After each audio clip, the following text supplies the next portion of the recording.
regarding the situation of a traveller, is it forbidden or optional for a traveller to fast? Allah says in the Quran, in Surah Baqarah, chapter number 2, verse number 185, that if you are ill or on a journey, the prescribed number of days for fasting can be made later on. So this is a concession given. That means if you want to fast, you can fast. If you want to exempt yourself, exempt, but later on you have to make up the period. Allah subhanahu wa ta'ala here has compared the traveller and kept him or her in the same category as the person who's ill. Because the beloved Prophet Muhammad said, it's mentioned in Sahih Bukhari, volume number 3, hadith number 1804, our beloved Prophet said that traveling is a punishment, or when a person goes on a journey, it's like a punishment. That means it's difficult. He has to undergo many hardships. And it is mentioned in Sahih Bukhari, volume number 3, book of fasting, hadith number 1943. There was a Sahaba by the name of Hamza, may Allah be pleased with him, and he used to always fast even on a journey. So he asked the Prophet that should he fast on a journey or not. So the Prophet said, if you wish to fast, you can fast. If you don't want to fast, you don't fast. That means it was optional. If a person wanted to fast, he could fast. If he didn't want, he need not fast. For example, if a person who's used to traveling and he does not find any hardship, and if he fasts, there's no problem, it's good for him. Or if a person feels hardship and doesn't want to fast, then he need not fast. And this you come to know from the hadith of Hazrat Anas, may Allah be pleased with him. He said, it's mentioned in Sahih Bukhari, volume number 3, hadith number 1947, where Hazrat Anas, may Allah be pleased with him, he says, then when we used to travel with the Prophet, some of the companions, they fasted. Some of them did not fast. But those who kept the fast did not criticize those who did not keep the fast. And those who did not fast, they did not criticize those who fasted. So basically, it's optional. Those who can take the strain and want to fast, they can. Those who don't want, it's up to them. Logically, from there, we can deduce that it's an optional That's right. fast. But if a person decides to opt to fast whilst traveling, are they in a situation where they get more reward from Allah?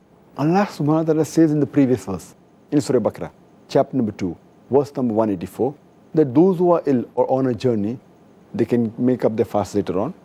Or for a person for whom fasting is difficult, he can either fast or he can give a ransom, feeding of an indigent person. But let them know that fasting is better.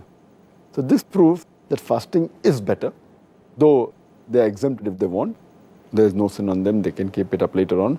But it is better. And we find in several hadith, if you read the hadith of the beloved Prophet Muhammad Sallallahu Alaihi Wasallam, it's mentioned in Sahih Muslim, volume number 2, book of fasting, hadith number 2492, that there was a time when the Sahabas, they traveled with the Prophet. And because it was very hot, none of them fasted except the Prophet Muhammad Sallallahu Alaihi Wasallam and one Sahaba, Abdullah bin Abi Rabah. There's another hadith, several other hadith in Sahih Muslim, volume 2, book of fasting, hadith number 2472 and 2473, that the companions they traveled with the Prophet, and some of the companions fasted, some didn't fast. And when the Prophet, when he came to know that it was becoming difficult for the companions to fast, he broke the fast. In another hadith, Sahih Muslim, volume number 2, book of fasting, hadith number 2472, once when the Prophet, in the year of the victory of Makkah, he goes to a place along with the Sahabas, and he realizes that some of the Sahabas who were fasting, they were finding it difficult to fast. So the Prophet, at the Asr prayer time, he took a goblet of water and he drank. He broke the fast, so that it becomes easier for the other. But from all these hadiths, we come to know that the Prophet preferred to fast unless it was difficult. And he broke the fast. Why? Because the other companions, they found it difficult. He did not want to put them in a critical situation. Therefore, he broke the fast. But from here, we come to know that fasting is better if you can. If you cannot, then there's no problem. You may not fast and you can make up the fast later on. Further, we come to know that it is preferable to fast. Why? Because if a person delays his fasting, if he's traveling, and God forbid, if his life comes to an end or whatever it is, then that would yet be a thing which is left for him to do, a faraiz. So if a person can fast while traveling, it's preferable that he fasts. And furthermore, when you're traveling in the month of Ramadan, even the people around you, they fast. So it's easier in that sense. When you come back home and the month of Ramadan is over, and if you individually want to fast when no one else is fasting, it becomes many a times difficult.